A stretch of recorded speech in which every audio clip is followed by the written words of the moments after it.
Hello दोस्तों। आज की इस वीडियो में हम बात करेंगे आपातकाल के बारे में।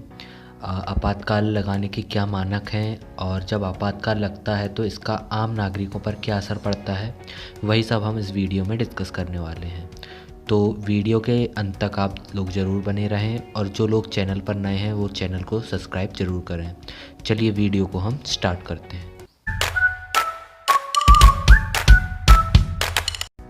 तो इमरजेंसी के बारे में हम डिस्कस करते हैं।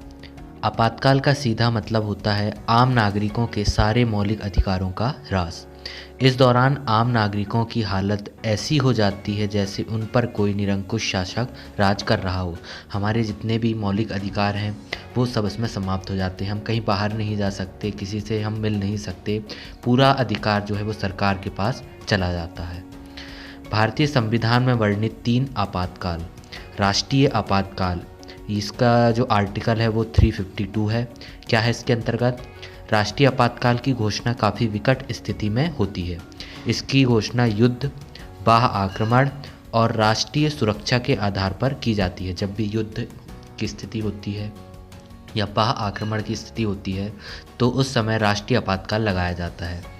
आपातकाल के दौरान सरकार के पास तो असीमित अधिकार हो जाते हैं जिसका प्रयोग वह किसी भी रूप में कर सकती है, लेकिन आम नागरिकों के सारे अधिकार छीन लिए जाते हैं। राष्ट्रीय आपात को मंत्रिमंडल की सिफारिश पर राष्ट्रपति के द्वारा लागू किया जाता है। तो हमारे जो मौलिक अधिकार है वो सब छीन लिए जाते हैं जब आपातकाल लगता है। इस आपातकाल के दौरान संविधान में वर्णित मौलिक अधिकारों का अनुच्छेद 19 स्वतः निलंबित हो जाता है। अनुच्छेद 19 में है कि बोलने की आज़ादी है, आवागमन की आज़ादी है, प्रेस की स्वतंत्रता है, वो सब निलंबित हो जाती है। लेकिन इस दौरान अनुच्छेद 20 और 21 अस्तित्व में बने रहते हैं। इसके बाद आता है राष्ट्रपति शासन, जो राज्यों में लगता है। ये आर्टिकल इसका 356 है।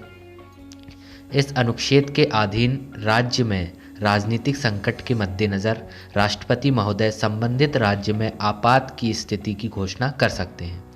जब किसी राज्य की राजनीतिक और संवैधानिक व्यवस्था विफल हो जाती है अथवा राज्य केंद्र की कार्यपालिका के किन्हीं निर्देशों का पालन करने में असमर्थ हो जाता है तो इस स्थिति में ही राष्ट्रपति शासन लागू होता है।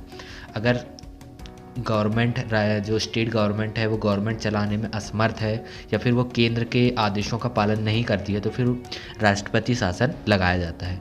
इस स्थिति में राज्य के सिर्फ न्यायिक कार्यों को छोड़कर केंद्र सारे राज्य प्रशासनिक अधिकार अपने हाथों में ले लेती है। कुछ संशोधन के साथ इसकी अवधि न्यूनतम 2 माह से और अधिकतम 3 साल तक हो सकती है। अक्सर जब राज्य सरकारें संविधान के अनुरूप सरकार चलाने में विफल हो जाती है तो केंद्र की अनुशंसा पर राष्ट्रपति द्वारा आपात घोषित कर दिया जाता है। तो ये राज्यों में राष्ट्रपति शासन की व्यवस्था है। अब वित्तीय आपातकाल, ये क्या होता है? इसका आर्टिकल है 360। वित्तीय आपातकाल भारत में अभी तक लागू नहीं हुआ है, लेकिन संविधान में इसकी अच्छी तरीके से परिभाषित किया गया है। अनुच्छेद 360 के तहत वित्तीय आपात की घोषणा राष्ट्रपति द्वारा तब की जाती है जब राष्ट्रपति को पूर्ण रूप से विश्वास हो जाए कि देश में ऐसा आर्थिक संकट बना हुआ है जिसके कारण भारत के वित्तीय स्थायित्व या साख को खतरा है। अगर देश में कभी आर्थिक संकट जैसे विषम हालात पैदा होते हैं, सरकार दिवालिया होने की कगार पर आ जाती है, भारत की अर्थव्यवस्था पूरी तरीके से ध्वस्त होने की कगार पर आ जाती है, तो उस समय वित्तीय आपात के अनुच्छेद का प्रयोग किया जा सकता है। इस आपात में आम नागरिकों के पैसों एवं संपत्ति पर देश का अधिकार हो जाता है और ये हमारे लिए बहुत ही ख़राब बात होगी कि हमारा पैसा जो है या हमारी संपत्ति है वो अब देश की संपत्ति मानी जाएगी।